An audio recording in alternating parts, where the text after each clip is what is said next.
Hi எல்லாத்துக்கும் வணக்கம். இந்த வீடியோவில் நம்ம பார்க்க போகிறது வந்துட்டு பார்த்திங்கன்னா நியூஸ் வெப்சைட்ஸில் நான் மோஸ்ட்லி எடுத்தது 2 வெப்சைட் தான். One is Dinakaran and another one is Dinamalar. So Dinamalar வந்துட்டு பார்த்திங்கன்னா ஃபார் ரைட்டு அப்படின்றத பிஜேபி ஆதரவாளர்னு நம்ம சொல்லிக்கலாம். அண்டு தினகரன் திராவிட ஆதரவு பத்திரிகைன்னு நம்ம சொல்ல முடியும். ஸோ இந்த 2 பத்திரிகையிலேருந்து கிடச்சிருக்கிற செய்திகள் ஒரு 5 செய்திகள் 2லேயே பிக் பண்ணியிருக்கேன். ஸோ அதை பற்றி தான் இந்த வீடியோவில் நம்ம பார்க்க போகிறோம். ஃபர்ஸ்ட் ஒன்று வந்துட்டு பார்த்தீங்கன்னா தினமலரில் பனாமாவில் ஹோட்டலில் இந்தியர்கள் பாதுகாப்பாக இருப்பதாக தூதரகம் உறுதி. இது நம்ம மொட்டையான ஹெட்டிங் மட்டும் படிக்கிறப்போ நமக்கு ஒன்றும் விளங்காது. என்னென்னா பனாமாவில் இருக்கிற ஒரு ஹோட்டலில் இந்தியர்கள் வந்துட்டு சேஃபராக இருக்காங்கன்னு சொல்லியிருக்காங்க. ஓகே, பனாமா ஹோட்டலில் இந்தியர்கள் சேஃபராக இருக்காங்கன்னா அந்த ஹோட்டலில் ஏதாவது பிரச்சனை ஆயிடுச்சா இல்லை தீவிரவாத தாக்குதல் ஏதாவது நடந்திருக்கா அப்படின்னு பார்த்தீங்கன்னா அது கிடையாது. இப்போது அமெரிக்க அதிபராக பதவியேற்ற ட்ரம்ப் அவர்கள் வந்துட்டு அவங்க நாட்டில் சட்டவிரோதமாக குடியேறவங்க எல்லாத்தையும் நாடு கடத்திட்டு இருக்காரு பார்த்தீங்களா. நம்மளுக்கு கூட ஃப்ளைட்டில் கை செயின் கால் செயின் எல்லாம் போட்டு அப்படி இறக்கி விட்டாங்க இல்லையா. செயின்னா தங்கச்சங்கிலி இல்லை, ஜஸ்ட் இரும்பு செயினை போட்டு கிட்டத்தட்ட ஒரு தீவிரவாதிகள் மாதிரி இறக்கி விட்டார் இல்லையா. ஸோ இப்போ வந்துட்டு என்ன பண்ணுறாங்கன்னா ஸ்ட்ரெயிட்டாக அமெரிக்காவிலேருந்து அனுப்பாமல் எல்லாத்தையும் கொண்டு வந்து பனாமாவில் பிளேஸ் பண்ணி அதுக்கப்புறம் பனாமாவிலேருந்து எல்லா பக்கம் அனுப்பலாம். கிட்டத்தட்ட பனாமாவை வந்துட்டு ஒரு வேர் ஹவுஸாக யூஸ் பண்ணலாம்னு சொல்லிட்டு யூஸ் பண்ணிகிட்டு இருக்காங்க. ஹியூமன் வேர் ஹவுஸ் பனாமாவோடைய பனாமா வந்துட்டு ஹியூமன் வேர் ஹவுஸாக அமெரிக்கா இப்போ யூஸ் பண்ணிகிட்டு இருக்காங்க. அங்கே இருக்கிற இந்தியர்கள் வந்துட்டு பார்த்திங்கன்னா அங்கே இருக்க ஒரு ஹோட்டலில் தங்க வச்சுருக்காங்க. அங்கே இருக்கிற இந்தியர்கள் நல்லபடியாக தான் இருக்காங்கன்னு சொல்லி இந்திய தூதரகம் பனாமாவில் இருக்கிற இந்திய தூதரகம் ஒரு சுற்றறிக்கை கொடுத்துருக்காங்க. ஸோ அதுதான் ஆக்சுவலாக. ஸோ அமெரிக்காவில் நாடு கடத்திட்டு தான் இருக்காங்க அப்படிங்கிறது நமக்கு கிளியராக தெரியுது. Only thing is the procedure very ஆயிருக்கு. அடுத்தது, கடவுளாலும் பெங்களூரை மாற்ற முடியாது சொல்கிறார் கர்நாடக துணை முதல்வர்.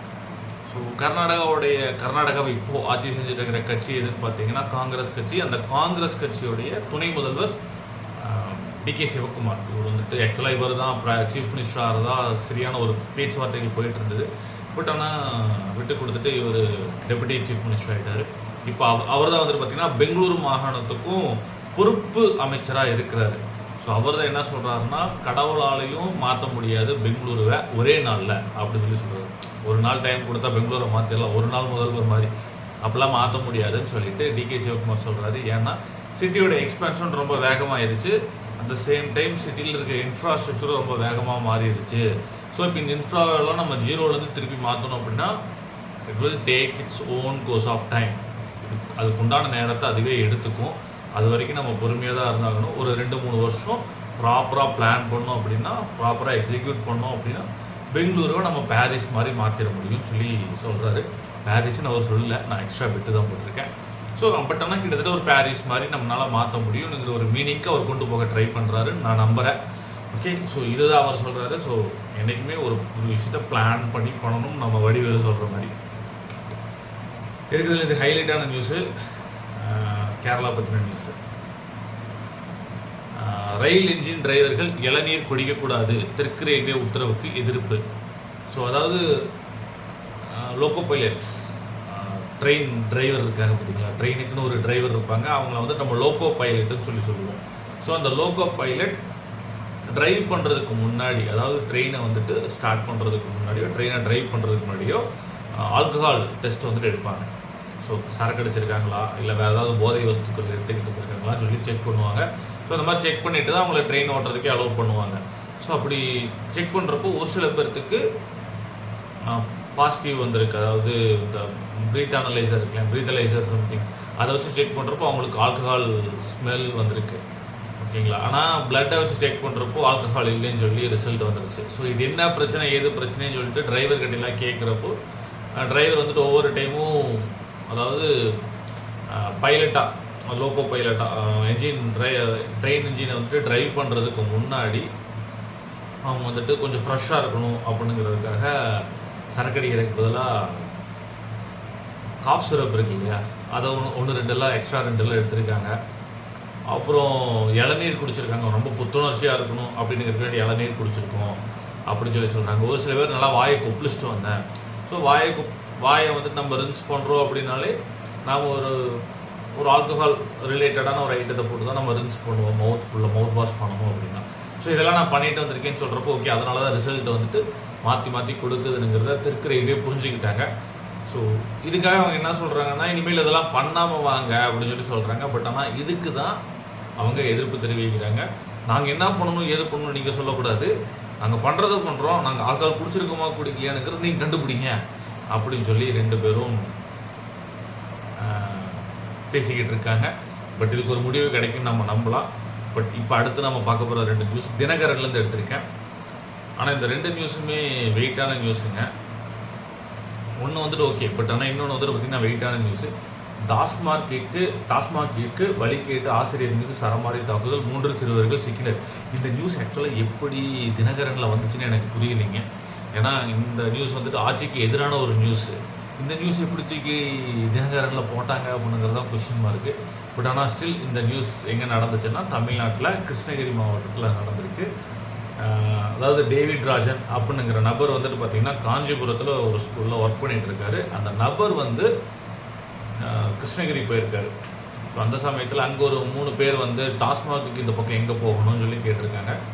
அவர் வந்துட்டு நான் தம்பி நான் அந்த ஊருக்கு புதுசுப்பா, எனக்கு எங்கே இருக்குது டாஸ்மாக் எங்கே இருக்குதுன்னு எனக்கு தெரியாது, ஆனால் அதே சமயம் நீங்கள் ரொம்ப சின்ன பசங்களாக இருக்கீங்க, உங்களுக்கு எதுக்கு டாஸ்மாகை பற்றின டீட்டெயில்ஸ் தேவைப்படுது அப்படின்னு சொல்லி கேட்ட உடனே நீ யாரோட கோமாளி என்னைய கேட்குறதுக்குன்ட்டு அந்த 3 சின்ன பசங்களும் சேர்ந்து இவரை கல் கட்டாய் கிடைக்கிறதெல்லாம் வச்சு அடிச்சிருக்காங்க.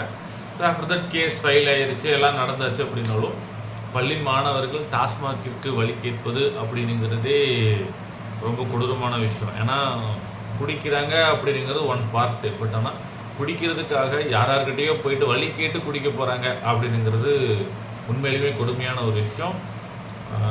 காலேஜ் லெவலில் குடிக்கிறாங்க அப்படின்னா ஓகே அக்செப்ட் பண்ணிக்கலாம். பட் ஆனால் ஸ்கூல்லையே குடிக்கிறாங்க அப்படின்னா அது எப்படி அக்செப்ட் பண்ணிக்கிறதுன்னு தெரில. ஏன்னா இந்த ஒரு 4-5 வருஷத்துக்குள்ளே நம்ம நிறையா வீடியோஸ் பார்த்துருப்போம். பெண்கள் குறிப்பாக பெண்கள் வந்துட்டு சரக்கு அடிக்கிற பியர் குடிக்கிற அந்த ஒரு சில வீடியோஸ் எல்லாம் பார்த்துருப்போம். ஸோ காலம் மாறிக்கிட்டே இருக்குது அப்படிங்கிறது ரொம்ப கிளியராக தெரியுது. பட் ஆனால் இந்த நியூஸ் எப்படி தினகரனில் வந்துச்சுங்கிற டவுட் எனக்கு இன்னுமே இருந்துக்கிட்டு இருக்கு. ஓகே, கடைசியாக ஒன்று, தேர்தல் நடத்தாமல் சர்வதிகாரி போல் செயல்படுவதா உக்ரைன் அதிபர் ஜெலன்ஸ்கியை சாடிய அதிபர் ட்ரம்ப். இந்த செக்மெண்ட்லேயே வந்துட்டு பார்த்தீங்கன்னா ட்ரம்ப்பை பற்றி நம்ம பேச 2வது நியூஸு. ஃபஸ்ட்டு ஒன்று நம்ம இந்த சட்டவிரோதமாக குடியேறினவங்களெல்லாம் நாடு கடத்திட்டு இருக்காருன்னு சொல்லி சொன்னோம். இப்போ வந்துட்டு இந்த ரஷ்யா உக்ரைன் போரை தடுத்து நிறுத்துறது தான் என்னுடைய லட்சிய கனவுங்கிற மாதிரி ட்ரம்ப் ஸ்டார்டிங்கில் சொல்லியிருந்தார். நான் சொன்னால் கேட்டுக்கோங்க 2 பேரும் அப்படின்னு சொல்லி வழக்கம் போல் தாதா கணக்காக பேசினார்.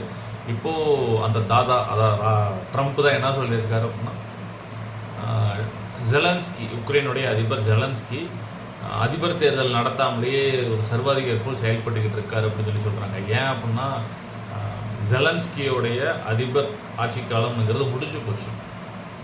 கிட்டத்தட்ட 2024 அவருடைய ஆட்சி முடிஞ்சு போச்சு.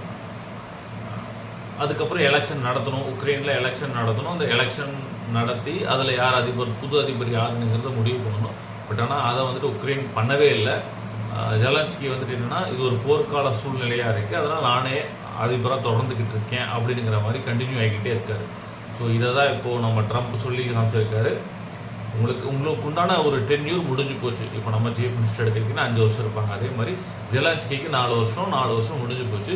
அதுக்கு மேலே நீங்கள் கண்டினியூ ஆகி ஒரு சர்வாதிகாரி மாதிரி நடந்துட்டு இருக்கீங்க அப்படின்னு சொல்லி சொல்லியிருக்காரு. இது ட்ரம்ப் மட்டும் தான் சொன்னாரான்னு கேட்டிங்கன்னா இல்லை, ஸ்டாலின் இதுக்கு முன்னாடியே ஸ்டாலின் இல்லை, விளாடிமிர் புட்டின் வந்துட்டு இதுக்கு முன்னாடியே சொல்லிட்டார். ஒரு 6-7 மாதத்துக்கு முன்னாடியே சொல்லிட்டாரு. ஜெலன்ஸ்கி கூட நாங்கள் எந்த பேச்சுவார்த்தையும் பண்ணுறதுக்கு நாங்கள் ரெடியாக இல்லை. ஏன்னா ஜெலன்ஸ்கி ஆல்ரெடி அதிபர் பதவிக்கு உண்டான காலத்தை முடிச்சிட்டாரு. இப்போ அவர் வெறும் டம்மி தான் அப்படிங்கிற மாதிரி சொல்லியிருந்தாங்க. இப்போது ட்ரம்ப்பும் சேர்ந்து சொல்கிறத பார்க்குறப்போ வழக்கம் போல் ட்ரம்ப்பும் புதினும் நந்தேண்டா அப்படிங்கிற மாதிரி 2 பேர் சேர்ந்துக்கிட்டாங்கிறது மட்டும் ரொம்ப கிளியராக தெரியுது. ஸோ இந்த நியூஸஸ் எல்லாம் நம்ம பெருசாக நியூஸ் சேனலில் பார்த்துருக்க மாட்டோம், இல்லை நியூஸஸ்லேயும் நம்ம பார்த்துருக்க மாட்டோம். ஸோ அந்த நியூஸஸ் தான் உங்களுக்காக நான் பிக் பண்ணி தூக்கி போட்டு கொடுத்துருக்கேன். ஸோ இந்த வீடியோ பிடிச்சிருந்தது அப்படின்னா லைக் பண்ணுங்கள், கமெண்ட் பண்ணுங்கள். இல்லை இம்ப்ரூவ் பண்ணணும்னு நினச்சிங்கன்னா கமெண்ட் பண்ணுங்கள். வேறு ஏதாவது சொல்லணும்னு நினச்சிங்கனாலும் கமெண்ட் பண்ணுங்கள். அண்ட் அன்டில் தென் நாளைக்கு வேறு ஒரு வீடியோ நான் போகிற வரைக்கும் பாய். தேங்க்யூ.